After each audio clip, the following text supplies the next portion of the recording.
Students, आज हम पढ़ेंगे hydrogen peroxide as oxidising agent कि हाइड्रोजन पर ऑक्साइड जो है वो किस तरह से as a oxidising agent behave करता है। ऑक्सीडाइजिंग एजेंट कहते हैं कि ऐसा सब्सटेंस जो किसी दूसरे सब्सटेंस को ऑक्सीडाइज कर ले और खुद रिड्यूस हो जाए, यानी किसी दूसरे सब्सटेंस से इलेक्ट्रॉन ले और खुद रिड्यूस हो जाए, इस तरह के सब्सटेंस को हम कहते हैं ऑक्सीडाइजिंग एजेंट। जो हाइड्रोजन पर ऑक्साइड किस तरह से ऑक्सीडाइजिंग एजेंट है, इसकी हम कुछ एग्जांपल देख लेंगे और हम देखेंगे कि हाइड्रोजन पर ऑक्साइड जो है वो डिफरेंट मेटल्स और नॉन मेटल को ऑक्सीडाइज करता है। किस तरह से ऑक्सीडाइज करता है ये भी हम देखेंगे। सबसे पहले हम देख लें कि हाइड्रोजन पर ऑक्साइड जो है वो किस तरह से वो ऑक्सीडाइज होके क्या करता है, यानी कि H2O2 हाइड्रोजन पर ऑक्साइड इसे हम कहते हैं, और ये एक्वस फॉर्म में होगा, एक्वस स्टेट में होगा। और जब ये ऑक्सीडाइज होगा तो किस तरह से कि यहां से H2O वाटर बन जाएगा, लिक्विड फॉर्म में वाटर बन जाएगा, और उसके साथ ऑक्सीजन भी जो है वो रिलीज होगी, ऑक्सीजन गैस H2O और oxygen gas O2 oxygen gas. इसके लिए मैं G लिख लेता हूं, यानी ऑक्सीजन गैस है। और इक्वेशन को हम बैलेंस कर लेते हैं। यहाँ पे मुझे 2 लिखना पड़ेगा तो ये इक्वेशन जो है वो बैलेंस हो गई, मगर यहाँ पे मुझे फिर 2 लगाना पड़ेगा तो यहाँ पे ऑक्सीजन 4 हो गए।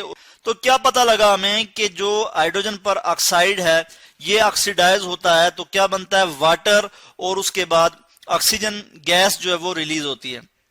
इसी तरह हमने बात की कि हाइड्रोजन पर ऑक्साइड जो है वो मेटल को और जो नॉन मेटल्स हैं उनको जो है वो ऑक्सीडाइज करता है, यानी क्या करता है, उनसे इलेक्ट्रॉन लेता है, खुद रिड्यूस होता है।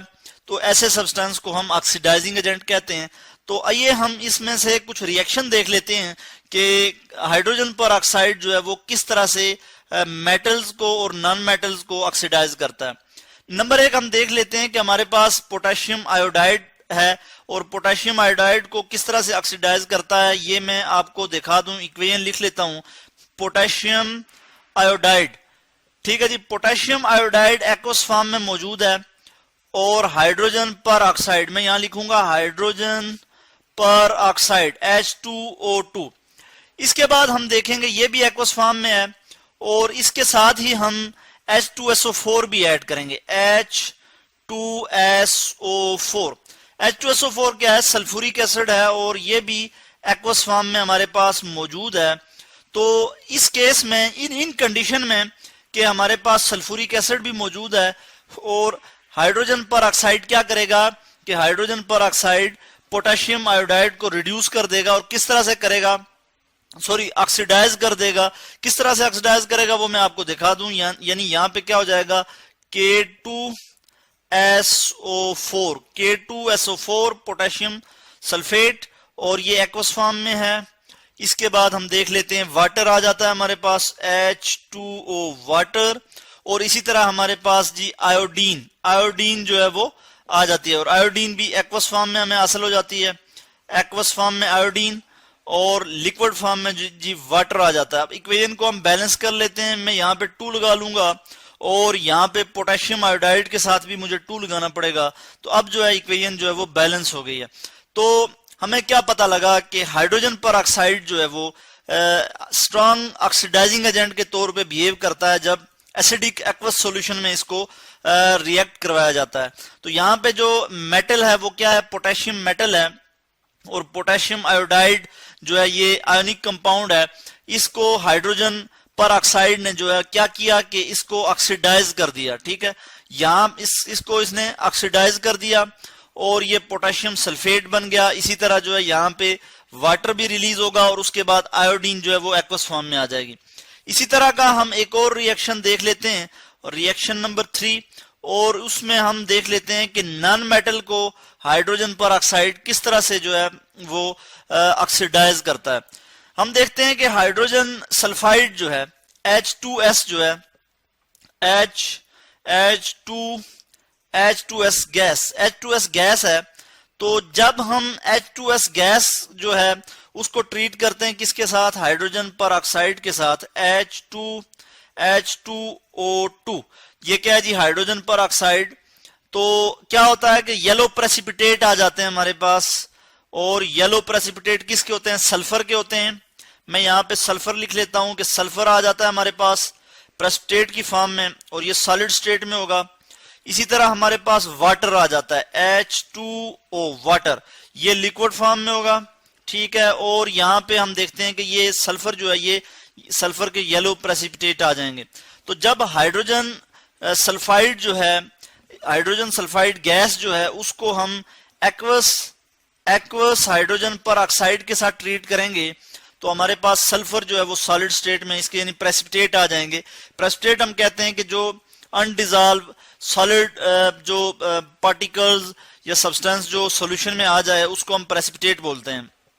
हाइड्रोजन सल्फाइड और हाइड्रोजन पर ऑक्साइड के साथ जब रिएक्शन होता है तो क्या होता है जी कि सल्फर आ जाता है हमारे पास और वाटर आ जाता है। सल्फर जो है वो -2 ऑक्सीडेशन स्टेट से 0 ऑक्सीडेशन स्टेट में आ जाता है। तो यहाँ पे हमने देखा कि हाइड्रोजन सल्फाइड जो है वो, उसमें जो सल्फर है वो क्या हो गया जी, ऑक्सीडाइज हो गया है, और वाटर जो है वो इसमें से रिलीज हुआ है। इसी तरह हम और रिएक्शन भी देख लेते हैं। हम एक और रिएक्शन देखते हैं जिसमें हमारे पास आयरन है जी, यानी आयरन सल्फेट है जी, 4 रिएक्शन हम देखेंगे जिसमें हाइड्रोजन पर ऑक्साइड जो है H2O2 ये रिएक्ट कर रहा है किसके साथ, ferrous sulphate FeSO4, ferrous sulphate के साथ रिएक्ट कर रहा है। और किसकी मौजूदगी में रिएक्ट कर रहा है, ये सल्फ्यूरिक एसिड की मौजूदगी में रिएक्ट कर रहा है, ठीक है। सल्फ्यूरिक एसिड की मौजूदगी में ये रिएक्ट कर रहा है, और ये हम लिख लेते हैं H2SO4।